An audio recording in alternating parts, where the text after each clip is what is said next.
What's up, everybody? I'm really excited to talk about this topic. I think that in the future, it's going to be a main thing for saving cash and what to do with our cash. To understand inflation, we're going to have to know what it is and how it's going to affect the future for us. There's going to be a lot of people make money off of inflation. There's going to be a lot of people that know how to make money off inflation. I'm just trying to teach you guys what to do when inflation hits. So, inflation. In the last 18 months, ever since COVID started, we've actually printed off 55% of the money that is in circulation currently. So,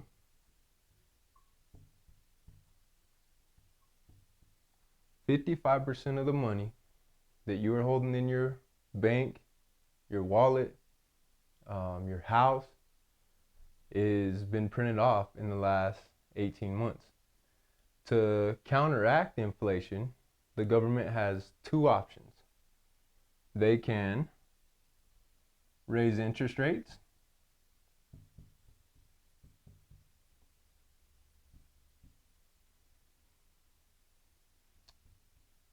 that's their first option. This will happen in the next 2-3 years. You'll see loans go from 2%, 3% interest rates to 6, 7, 8 maybe even interest rates.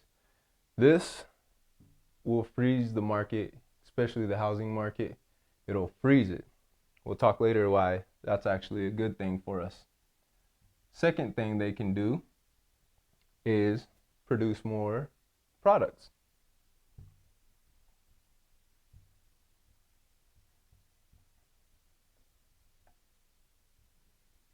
More products. The issue with this right now is products actually are being produced at an all-time low rate because of certain government unemployment benefits, certain things like that. More people are staying at home because of the COVID as well. More people are staying at home. So less goods are being produced, and there's also more money that we printed in the last 18 months. Both individually would make inflation. Combined, they're going to make hyperinflation. Hyperinflation is whenever inflation hits over 10% a year. Average or a healthy economy, inflation hits about 3% a year.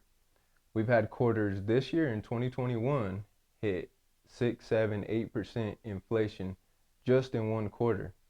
That is what's called hyperinflation. Everybody would know about this if the media would tell us. But inflation doesn't hit until people understand what inflation is. Inflation doesn't hit the market until you understand that the gas that you're purchasing is actually double, that the house you're purchasing is actually double, that the dollar menu has turned to a $3 menu.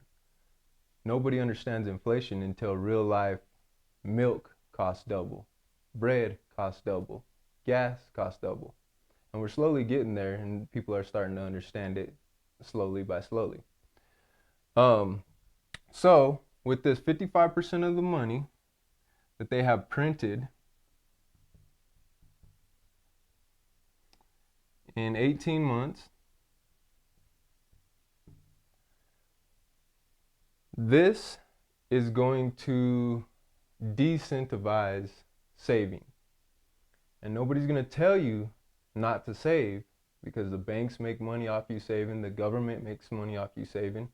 But saving in inflation is definitely the wrong thing to do. Now we ask, what can we do with our money then? What happens when inflation rolls for a year, 2 years, especially hyperinflation? How can we counteract this? Well, we look at it as a cash value. Say, to make the numbers easy, we have $100,000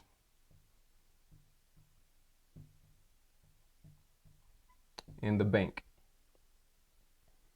Say another person has $100,000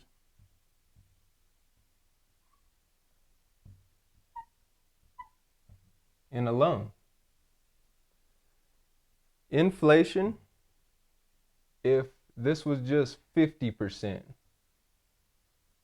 they printed off half the money in the last 18 months, which it's actually over that. If it was just 50%, we can easily see this $100,000 would now have a purchasing price of $50,000. This doesn't mean the $100,000 goes to $50,000. What this means is at $100,000, you used to be able to buy 2 houses. Now, $100,000, you can only buy 1 house. $100,000, you used to be able to buy 5 cars. Now you can only buy 2.5 cars. This is what inflation does to your money. It depreciates your money. Anything saved in a bank with inflation will depreciate. Now we go over here to this guy. He's got a loan for $100,000. Well, if cash deflates, cash or loan deflates. So your loan is now $50,000 to the current market purchasing price. So our money actually inflated when we have debt. Now, this isn't saying go out and get a car. This isn't saying go out and spend a bunch of money on your credit cards. What this is saying is put your money in smart assets. So, what are smart assets that we could put our money in that will actually make the investment make more money? So, this is where we get into housing. The same way that the money will inflate, meaning there's more money in circulation, meaning prices go up because not only is there more money in circulation, but there's less products currently in circulation as well. This is what's going to clip up the hyperinflation rates. When hyperinflation happens, if you have cash sitting in a bank, it's deflating. If you have a loan, it's deflating as well, which is good for a loan. If you have an asset,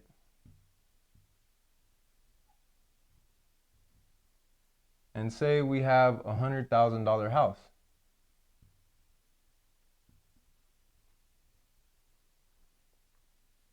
We have a $100,000 house, and eventually we hit 50% of the money that is in circulation has been printed in the last 18 months.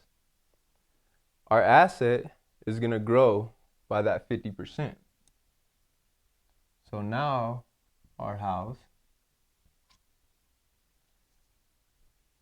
has grown 50,000. Money in the bank lost 50,000. A loan lost 50,000 or beneficial for the person that's in debt. An asset will grow 50,000 because we have the same amount of goods but more money. So more people are going to be wanting to purchase the goods, therefore rising the price up. The same $100,000 is sitting. This same $100,000 is loaned. This same $100,000 is sitting. The difference with the three is this one's going to depreciate. This one's going to appreciate because your debt's going to be worth less. This one is actually going to make you money. Anytime inflation hits, the average product, milk, bread, gas, goes up. If it goes up at a 10% clip, let's say, in the next 3 years, it'll be worth 30% more than it actually is worth today. Same thing for a house. If we have a house and it appreciates, then it's going to be worth more when the inflation hits than it currently is worth.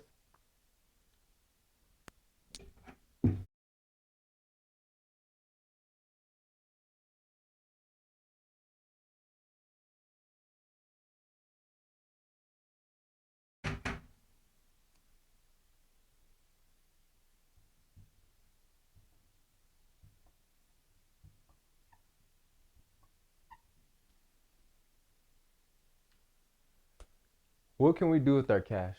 Look, I don't have $30,000 to throw at a house. I've got small amounts of money. I'm trying to save up.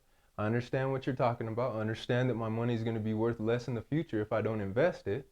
So what can I do with my investment? What can I do with my cash, my saved cash in a bank? Well, everybody can understand that a bank doesn't make you any money. The bank actually will be less than 1% interest on your cash. So if you have $100,000, you're only going to make $1,000 a year on it. And it's actually more or less than that. So what can we do? How do I counteract it? This is BURR. Everybody knows BRRR. But let me explain it in a different way to you guys, coupled with the inflation, to let you guys understand how it's actually gonna help your future rather than cash sitting in your account will actually hurt your future. Okay, so BURR, the B is buy the property. What we actually do is we scout for quadplexes, and we buy quadplexes that are actually currently making money. Month-to-month money, month-to-month cash flow. Cash flow is king, and that is why we look for properties that are undervalued, that we can rejuvenate, and in turn pull the money out of it that we invest and still own the property that's making month-to-month cash flow. So how do we do it?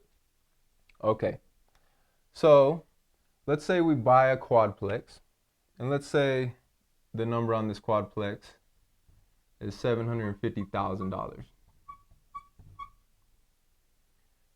$750,000 will need, say, approximately $180,000 down payment to close the deal.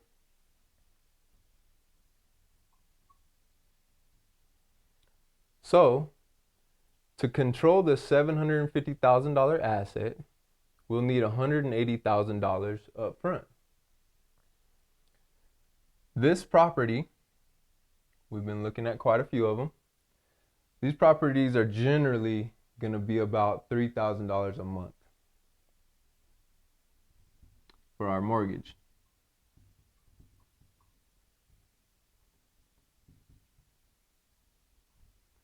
So our mortgage is going to be $3,000 a month. This property, on average, is going to kick out $4,000 to $4,500 based on the rent that they have.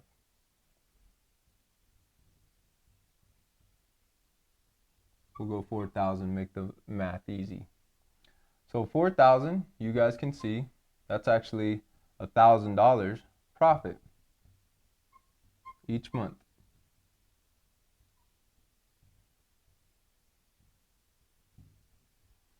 All right, so our monthly profit is $1,000.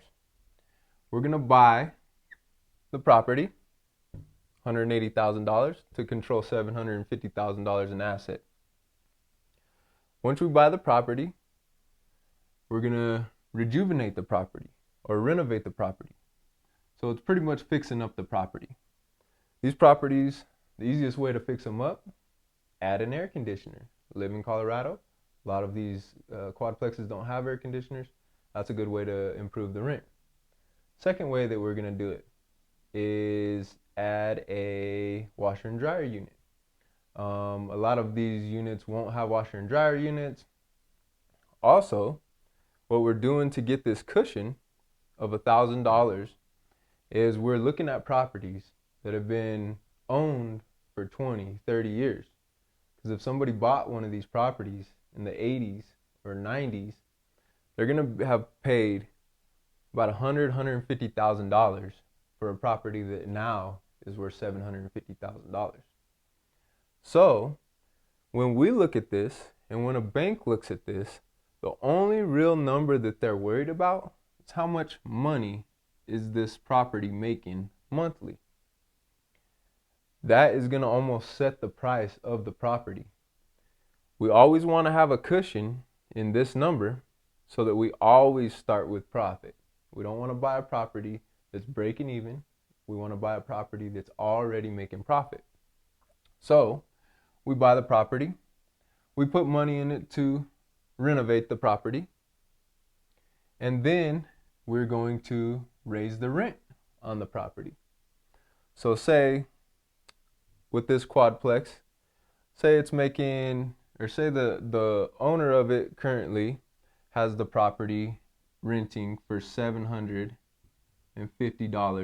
a month. This is the current rent.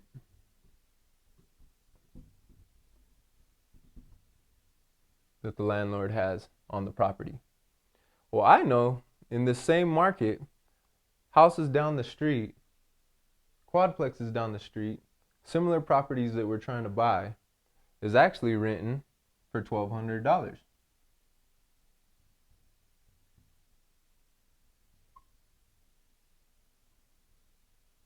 $1,200 a month is what we're guessing that we could eventually make these properties worth. So what we do is, since this property is making money, we allow the renter, the tenant, to actually work through the rest of their deal and work through what has already been signed from the previous owner. Most of these are going to be year-long deals, but they're all going to kind of shuffle.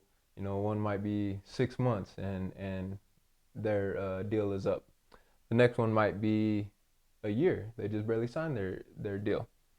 So whatever it is, we're going to make sure it makes immediate cash, and then we're going to, once we get the opportunity, raise the rent on them.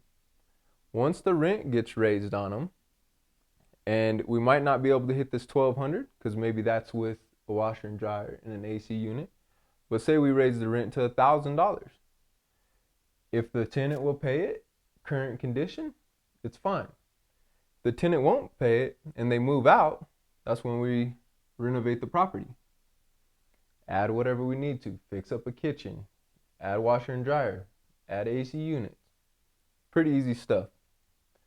So once we renovate it and we rent it out or raise the rent on it, then we're going to go back to the bank and we're going to refinance. It's called a cash out refinance. Basically, what we're doing on this is, because we made the property go from $750 a month each unit to $1,200 a month each unit. This typically takes 2 to 5 years. So since we raised the rent, the bank now looks at the property as worth more money. So any amount of money over this is inflation, or it could be us raising the rent on them, and it's making the property, pull the property up in value. So what we do is go back to the bank. They're going to analyze. You bought it 3 years ago for $750,000. You've already got 25% in the property. We're going to loan you 80% of what the property is worth. Let's say in this model, make the numbers easy, $750,000 property, $750 month rent. We could raise it to $1,200. The same property will now be worth close to $1.2 million. 80% of 1.2 million, round math, would be about $950 to $1 million.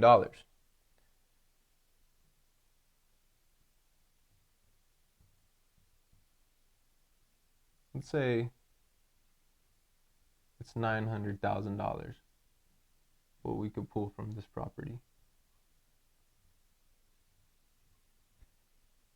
So our debt has been getting paid for 3 years. We already have investment in it at 20 to 25%. And so now the property once we buy, renovate, rent, and refinance, the property will be worth $1.2 million. And we can pull out $900,000 of this money. The first amount of money will go to pay off whatever we have left on the debt. So the increase from 750 to 900 would be approximately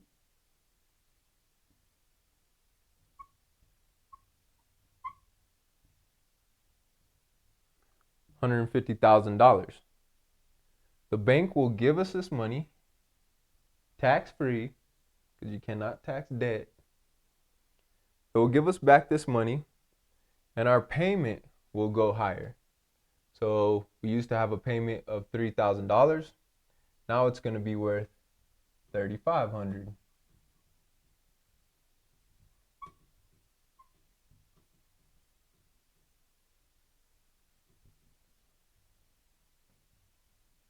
So our new payment on this property is $3,500.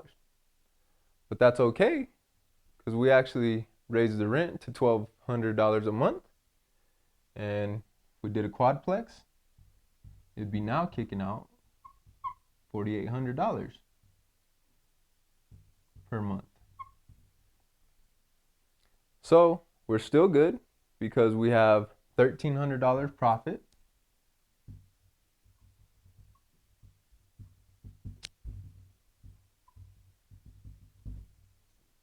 We're still kicking out $1,300 profit. We've raised the new payment, the new mortgage on the property, but we've also raised the actual what the property will profit and what the property nets. So they're going to kick us back $150,000. Now we have $180,000 in it. So the property has paid us $1,000 a month for 3 years. Now we've refinanced the property, pulled out almost all the cash that we have in the property, pulled it out.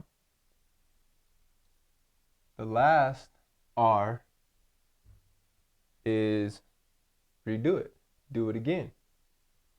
So what we'll do is we'll take this $150,000 that we have in free liquid tax-free cash, and we're actually going to buy another complex.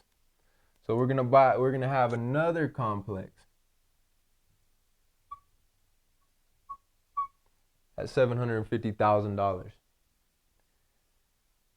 The quadplex, we're going to put 150, 180 into it.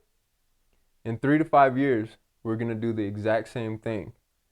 We're going to refinance we're going to fix the property up, buy the property, renovate the property, rent the property, refinance the property, and redo it again. This, everybody is going to create generational wealth. We will never sell this property. We will never sell this property. Only thing that we're trying to do is make sure the mortgage is less than the income and it has room to grow. If the mortgage is less than the income, we're buying it, making money.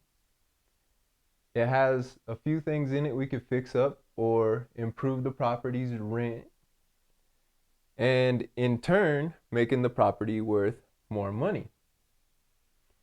And we keep doing this until we have enough liquid cash, enough asset, and we're protected against inflation. If inflation hits a property that is $750,000 and say everything is 50% more than the actual market rate today, say in 2 years everything's 50% more, gas is 50% more, wood is 50% more, houses are 50% more. Having this money, this 180 in a bank, would drop it 50% in its purchasing power. Having this money sitting in an asset will actually raise it 50%. So the same property without the BURR process, without renovating it, putting any cash into it, if it just went up 50%, this property would be worth 1.1 to $1.2 million.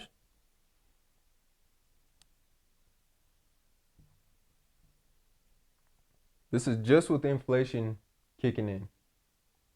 If we can get this inflation to couple with this BURR, we can raise the rent or raise the value of the property even faster. This is actually something that everybody can get into. This is something that all it takes is a bundle of cash and knowledge. If you guys have money that you want to invest or have any questions on how it works, how to invest, how inflation works, how the BURR process works, what we're doing with our cash,